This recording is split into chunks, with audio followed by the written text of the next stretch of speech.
तो हेलो दोस्तों, आप लोगों ने थंबनेल देख के ये वीडियो में क्लिक किया और आप लोग यहाँ तक आए। तो मैं ये नहीं कह रहा हूँ, ये एग्ज़ाम कंट्रोलर सीबीएसई के द्वारा कहा गया है कि जो भी स्टूडेंट्स को लगता है कि वो उसके नंबर्स कम आए हैं या किसी भी सब्जेक्ट में वो एक तरह से कह सकते हैं कि फ़ेल कर चुके हैं, तो वो फिर से सीबीएसई के तरफ से एक वेरिफिकेशन प्रोसेस होगा जिसमें वो अपने लिए कॉपी को फिर से मंगा सकते हैं और उसमें वो वेरीफाई भी कर सकते हैं कि उसमें कितने मार्क्स किस में उसमें कट किए गए हैं या कॉपी में तो कोई चेकिंग में कहीं कमी तो नहीं आ गई, उसमें वो चेक कर सकते हैं। तो मैंने बातें लिख भी दी है बहुत सारी, जो उन्होंने कहा कि उसमें आप अगर आप एक सब्जेक्ट में कम मार्क्स भी लाते हैं तो जुलाई में फिर से 12th के लिए ये चीज़ कहा गया कि अगर आप एक सब्जेक्ट में भी अगर आप अपने बोर्ड में अगर कम मार्क्स लाते हैं तो आप फिर से जुलाई में उनका फिर से एक सप्लीमेंट्री एग्ज़ाम होगा जो आप अपेयर कर सकते हैं और आपको इसी ईयर में आपको फिर रिज़ल्ट मिल जाएगा कुछ मंथ के बाद और आप अपने जो भी चीज़ में आप एडमिशन लेना चाह रहे हैं वो ले सकते हैं।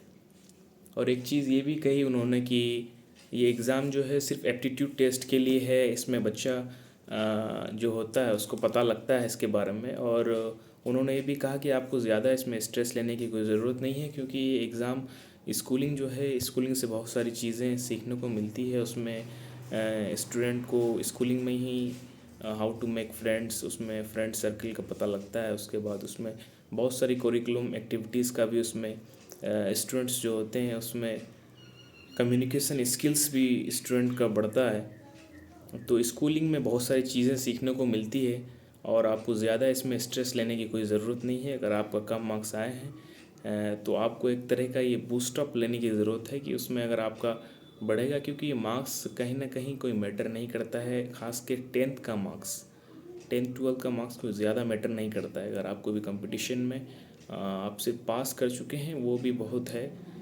ज़्यादा स्ट्रेस नहीं लेने के लिए कहे हैं उन्होंने भी। और मैं सब पेरेंट्स से भी कहना चाहूँगा कि ज़्यादा स्टूडेंट्स के ऊपर बर्डन मत डालें। वो जो भी इंटरेस्ट उनके पास या वो जो भी इंटरेस्ट अपने लिए उनको है, तो वही इंटरेस्ट में वो अपना आगे का भी स्ट्रीम चूज़ करें। और जुलाई में सप्लीमेंट्री एग्ज़ाम होगा, उसमें प्रिपेयर कर सकते हैं। और एक बात कि जो भी एक सब्जेक्ट में अगर कोई भी स्टूडेंट एक सब्जेक्ट में भी अगर अपना मार्क्स सिर्फ एक ही सब्जेक्ट में होगा, एक सब्जेक्ट में अगर अपना मार्क्स इंक्रीज़ कर सकते हैं, वो भी उस एग्ज़ाम में बैठ सकते हैं और अपना मार्क्स इंक्रीज़ कर सकते हैं। थैंक यू यहाँ तक आप लोगों को सुनने के लिए।